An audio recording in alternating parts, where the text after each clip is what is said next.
Hai semuanya, ini gue Let Me Today.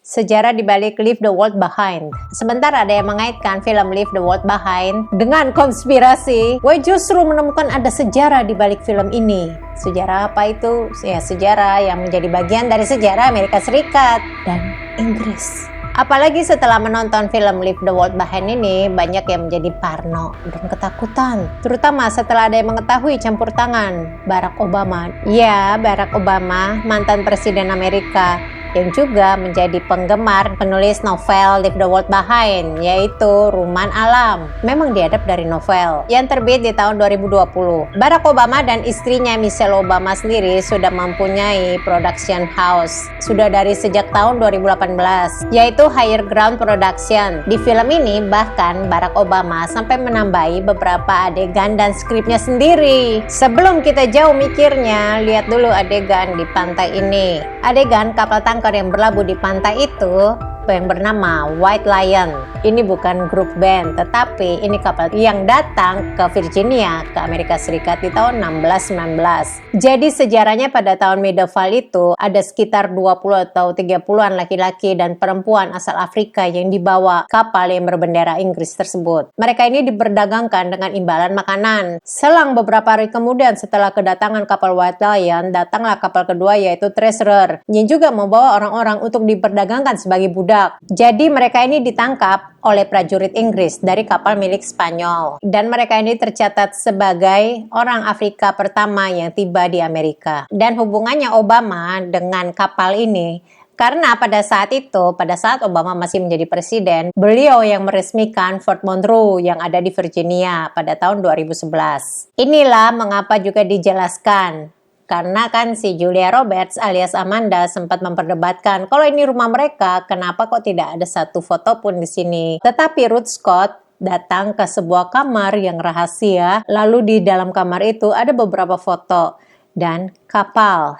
Sayangnya gue kurang gitu jelas, ini foto siapa, gambar siapa. Namun kalau sekilas, kalau ya dilihat-lihat lagi, foto ini menunjukkan Michelle Obama pada saat ia masih muda. Uniknya ketika di googling, J.H. Scott itu merupakan nama seorang pilot yang lahir di tahun 1888 sampai 1930-an.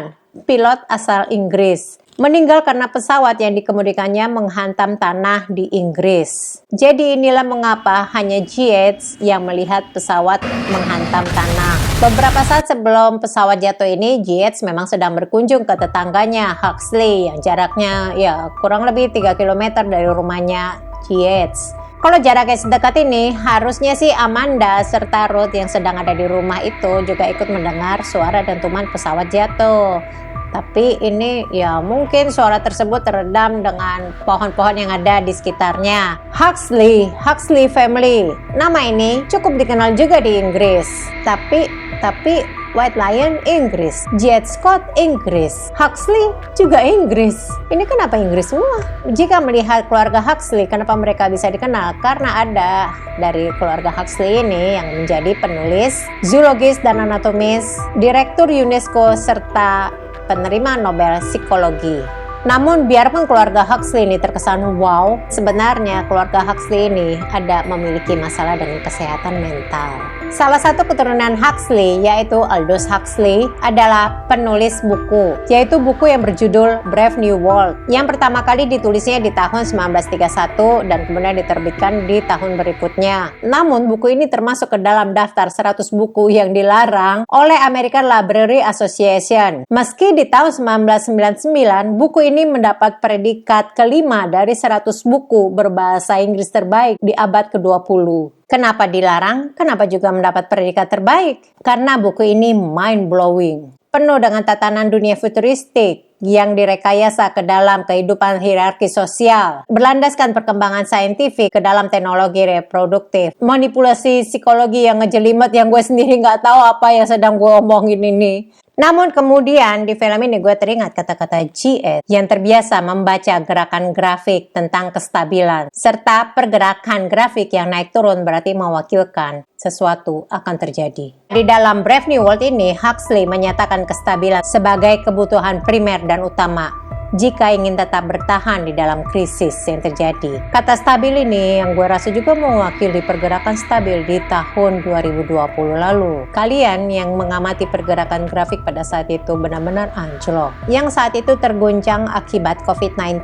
Jets juga ada beberapa kali menyebut tentang kliennya yang kamu pasti tahu dia ini siapa, yang duduk di bagian pertahanan. Begitupun juga yang ada di buku Brave New World ini. Huxley juga menuliskan karakter sebagai pengendali dunia di Eropa Barat, yaitu Mustafa Mann alias Alfred Mann, yang kemudian diketahui sebagai Zionis. Nah, dihubung-hubungin lagi nih Zionis, Palestina, dan Israel. Lalu selanjutnya Kevin Bacon yang biasanya selalu digambarkan sebagai karakter yang villain, ya ada juga sih dia karakter yang orang baik ya, tapi kebanyakan ya orang yang antagonis gitu. Kevin Bacon alias Denny menyarankan agar mereka setidaknya berlindung di bunker town bunker yang ternyata memang eksis di Polandia di tahun 1887-1888. Bunker itu masih ada sampai saat ini. Banyak yang membahas tentang lukisan yang berubah-ubah yang gue ngerasa ya biasa aja ya. Itu sebagai background set ya supaya terlihat lebih menarik. Orang dapat membagi-bagi klimaksnya. Meskipun begitu gue ngelihat ada satu lukisan yang gue lebih tertarik dengan lukisan ini karena ngelihat warnanya serta bentuknya, riakan ombaknya. Ya gue kurang gitu jelas ini lukisan siapa. Gambar lain yang banyak juga yang ngebahas tentang Obey NASA. Gue sendiri itu mengamati sebenarnya ya ini juga gambar yang biasa juga sih. Ada juga yang menyebut kalau Obey NASA ini sebagai kode rahasia. Ya enggak juga sih, gue juga punya penjelasannya. Rosie memakai kaos NASA. Kenapa NASA? Karena masih ada hubungannya dengan museum tadi yang di Virginia, museum yang di Fort Monroe. Di mana kota yang sama di Fort Monroe yaitu di Virginia ada pusat riset NASA yang berdiri dari sejak tahun 1917. Dan Archie yang memakai kaos Obey, konon ada juga yang mengaitkan dengan film Chris Carpenter di tahun 1988, tetapi setelah gue lihat-lihat lagi nggak ada hubungannya. Pada saat Archie memakai kaos ini setelah Julia Roberts alias Amanda itu membeli Starbucks yang logonya seperti ini. Dengan mengambil inspirasi dari Starbucks dan mencomot wajah ini, wajah Ruman Alam sebagai penulis Leave the World Behind, dan menambahi tulisan Obey, Obama Barack, Ismail, You, karena endingnya ya terserah penonton.